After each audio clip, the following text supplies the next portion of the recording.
যে খবরের দিকে এই মুহূর্তে নজর রাখবো, সন্দীপ ঘোষের বাড়ির অবৈধ নির্মাণ ভাঙতে এবার নির্দেশ দেওয়া হয়েছে। করে প্রাক্তন অধ্যক্ষ সন্দীপ ঘোষ তার বাড়ির অবৈধ নির্মাণ ভাঙার নির্দেশ এবার দেওয়া হয়েছে। ইতিমধ্যেই নোটিফিকেশন জারি করা হয়েছে। ইতিমধ্যেই আমরা দেখছি যে শহর জুড়ে কিন্তু বেআইনি নির্মাণ ভাঙার কাজ চলছে একেবারে বুলডোজার দিয়ে। সেখানে যেমন অভিষেক বন্দ্যোপাধ্যায় তৃণমূলের সর্বভারতীয় সাধারণ সম্পাদক, তাঁর বাড়ির একাংশের ভাঙার নির্দেশ দেওয়া হয়েছে। সেই আবহে এবার করে প্রাক্তন অধ্যক্ষ সন্দীপ ঘোষের বাড়ির অবৈধ নির্মাণ ভাঙার নির্দেশ।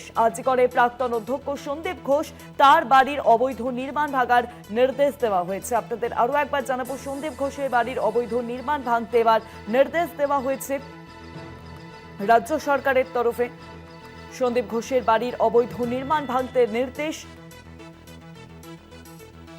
করে প্রাক্তন অধ্যক্ষ সন্দীপ ঘোষ তার বাড়ির অবৈধ নির্মাণ ভাঙার নির্দেশ দেওয়া হয়েছে। ইতিমধ্যে আপনাদের জানিয়ে রাখবো যে একদিকে যেমন অভিষেক বন্দ্যোপাধ্যায়ের বাড়ির অবৈধ নির্মাণ ভাঙার নির্দেশ দেওয়া হয়েছে, সেই আবহেই এবার করে প্রাক্তন অধ্যক্ষ সন্দীপ ঘোষের বাড়ির অবৈধ নির্মাণ ভাঙতে নির্দেশ। জানাবেন এই বিষয়ে অবস্থায়িত ফোন লাইনের সঙ্গে রয়েছেন প্রতিনিধি দুর্গাদাস বন্দ্যোপাধ্যায়। দুর্গাদাস, নোটিফিকেশনে আর কি বলা হয়েছে?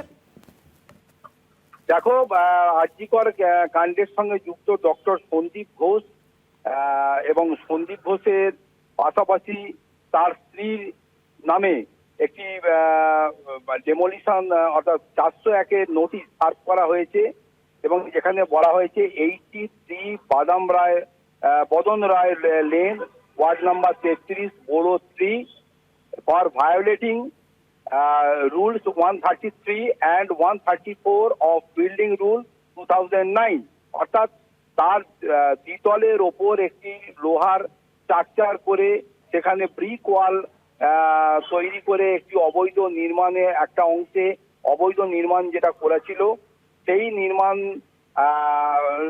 এর পেছনে দেখা গেছে যে কোনো বৈধ কাগজপত্র বা সেইটার মধ্যে কোনো বৈধতা ছিল না, যেটা তার কোনো সিজি নেওয়া ছিল না কলকাতা পুরসভার কাছ থেকে। পরে এই brick wall newly introduced in place of door at second floor level, অর্থাৎ বুঝতেই পারছো যে দ্বিতীয় তলের ওপর যে নতুন ইটের দেওয়াল এবং লোহার স্ট্রাকচার মাধ্যমে যে ঘর অবৈধভাবে নির্মাণ করা হয়েছিল বা করেছিল, সেইটিকে ডক্টর সন্দীপ ঘোষ এবং ডক্টর সঙ্গীতা ঘোষের নামে যে অংশটা রয়েছে সেটাকে অবিলম্বে ভেঙে ফেলার জন্য নোটিশ দেওয়া হয়েছে।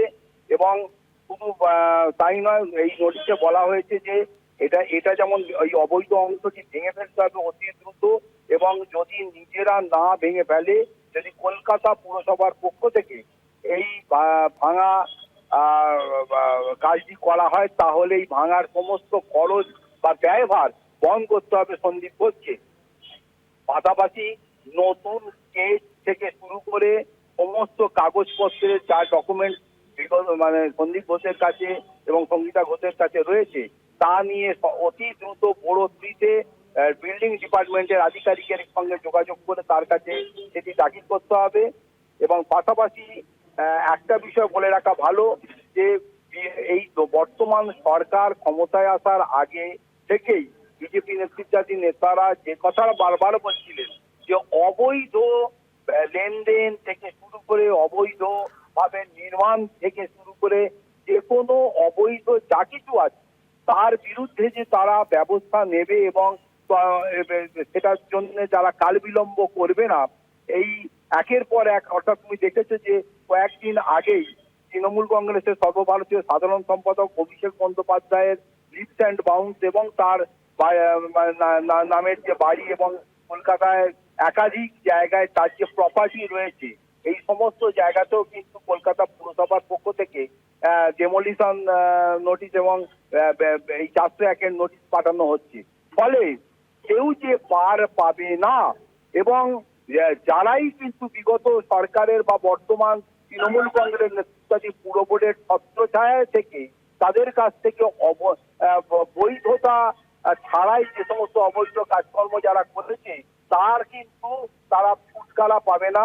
তাদের কিন্তু ওই বৈধতার রাস্তা দিয়েই তাদেরকে হাঁটতে হবে এবং এই অবৈধ নির্মাণ যে ভাঙতে হবে, অবৈধ যদি কোনো সম্পত্তি থেকে থাকে সেগুলো যে ক্রোক করা হতে পারে, এটা কিন্তু যত দিন যাচ্ছে দিনের আলোর মতো স্পষ্ট হয়ে উঠছে। অনেক ধন্যবাদ তোমায় দুর্গাদা। ফোন লাইনের সঙ্গে ছিলেন প্রতিনিধি দুর্গাদাস বন্দ্যোপাধ্যায়। সন্দীপ ঘোষের বাড়ির অবৈধ নির্মাণ ভাগার নির্দেশ আরজি করে প্রাক্তন অধ্যক্ষ সন্দীপ ঘোষ, তার বাড়ির অবৈধ নির্মাণ ভাগার নির্দেশ দেওয়া হয়েছে এবার।